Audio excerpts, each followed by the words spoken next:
C'est l'île la plus isolée et mystérieuse du monde entier. Personne ne sait vraiment ce qui s'est réellement passé ici. Il existe au milieu du grand océan, dans une région où personne ne va, une île mystérieuse et isolée. C'est ce que décrit le marin et artiste français du XIXe siècle Pierre Loti. L'île est plantée de statues monstrueuses, l'œuvre de je ne sais quelle race, aujourd'hui dégénérée ou disparue. Ces grands vestiges sont une énigme. Ce havre isolé, connu aujourd'hui sous le nom d'île de Pâques, a reçu son nom de l'explorateur néerlandais Jacob Roggeveen, qui a découvert ses rivages le jour de Pâques 1722. Niché dans la vaste étendue des mers du Sud, ce minuscule avant-poste volcanique est l'endroit habité le plus isolé de la Terre. Pour les voyageurs d'autrefois, la vue de ces énormes figures de pierre était vraiment étonnante. Ces statues possédaient une combinaison surnaturelle de divinité calme et d'humanité brute, les faisant paraître au-delà des capacités de la petite population primitive et isolée de l'île. Le capitaine James Cook, un explorateur britannique, a écrit une fois son désarroi en 1774, incapable de comprendre comment ces insulaires, qui n'avaient pas d'outils avancés, auraient pu ériger des statues aussi colossales. Les gens ont spéculé sur les méthodes utilisées, de l'empilement de pierres à l'utilisation d'échafaudages. Au fil des siècles, d'innombrables théories ont été proposées et des enquêtes scientifiques ont été menées. À l'époque de Cook, de nombreuses statues avaient déjà été renversées et celles qui restaient étaient négligées. Cependant, l'art de l'île de Pâques reste une énigme captivante qui capture toujours l'imagination humaine. Ces statues, à la fois un témoignage et une énigme, continuent de raconter une histoire silencieuse qui transcende le temps et l'espace, intriguant ceux qui les rencontrent. Nichée dans le vaste Pacifique Sud, l'île de Pâques, longue de seulement 14 miles et large de 7 miles, se présente comme une merveille isolée, à plus de 2000 miles de la côte de l'Amérique du Sud et à 1100 miles de son plus proche voisin polynésien, l'île de Pitcairn. Bien qu'elle soit trop au sud pour un climat tropical, qu'elle manque de récifs coralliens et de plages parfaites, et qu'elle soit soumise à des vents vivaces et à des averses saisonnières, l'île de Pâques possède une beauté accidentée qui mélange géologie et article.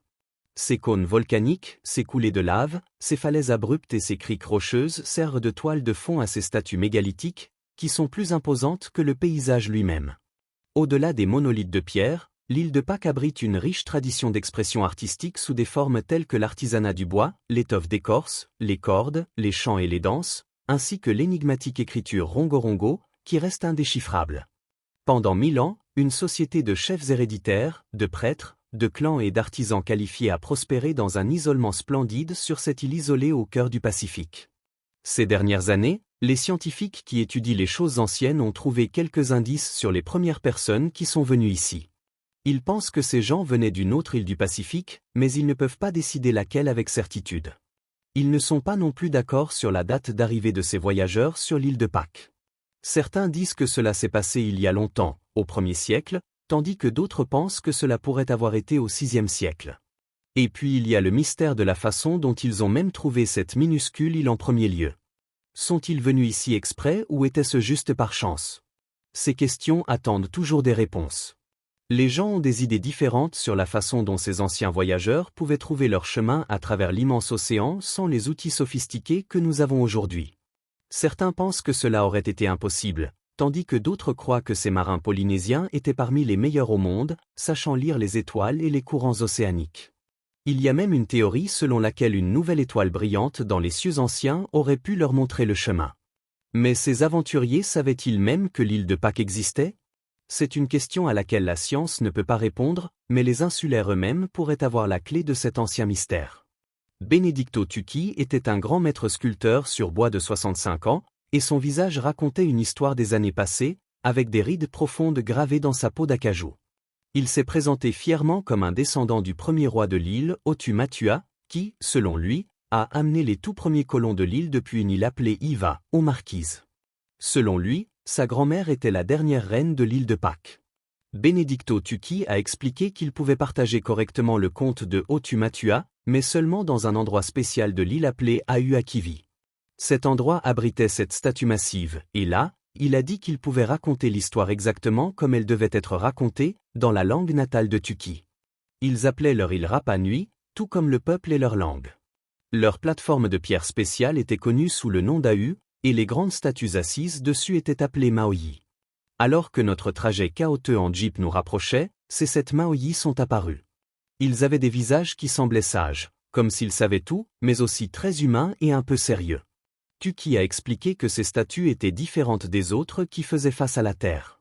Au lieu de cela, elles regardaient vers la mer ouverte, contemplant l'océan vers l'ouest, comme si elles se souvenaient d'où elles venaient.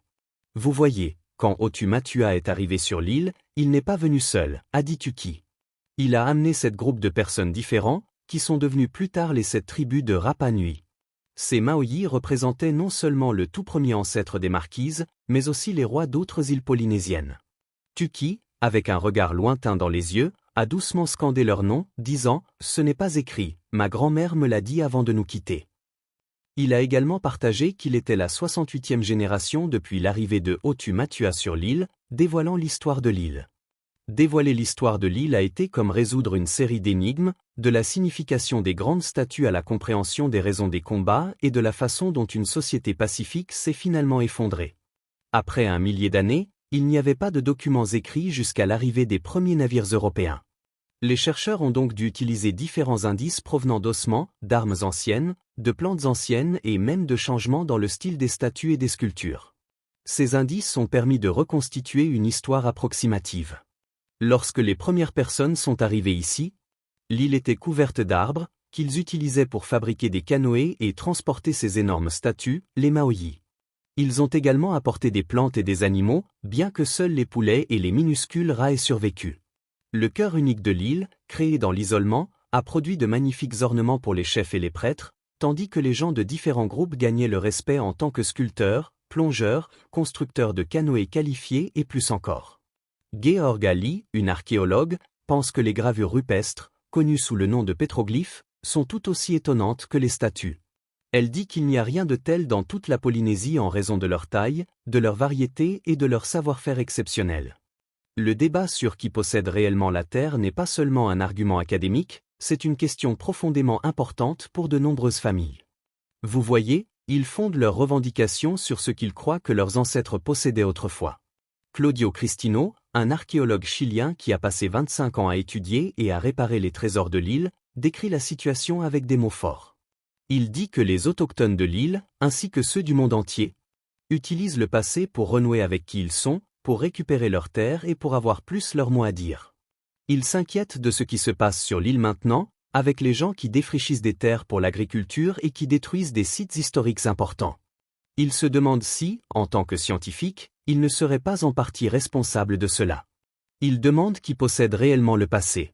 L'ancien maire de Angaroa, Pedro Edmin, qui est de Rapa Nui, n'est pas d'accord avec le plan du gouvernement chilien de donner des terres. Il veut que tout le parc soit sous contrôle Rapa Nui afin qu'il puisse être préservé. Mais il est frustré parce qu'il a l'impression qu'il ne l'écoute pas. Lorsqu'on lui demande qui devrait prendre soin de cet endroit spécial, il dit simplement « le peuple de Rapa Nui qui s'en occupe depuis 1000 ans ». Il devient pensif et ajoute « les Maoyi, ces grandes statues de pierre, elles ne sont pas silencieuses, elles parlent. Elles sont comme une leçon de nos ancêtres, montrant quelque chose qui est profondément en nous, quelque chose que nous appelons l'esprit. Le monde doit savoir que cet esprit est toujours bien vivant. » Veuillez laisser un like et n'hésitez pas à vous abonner pour plus de contenu historique du monde entier. À bientôt dans la prochaine vidéo.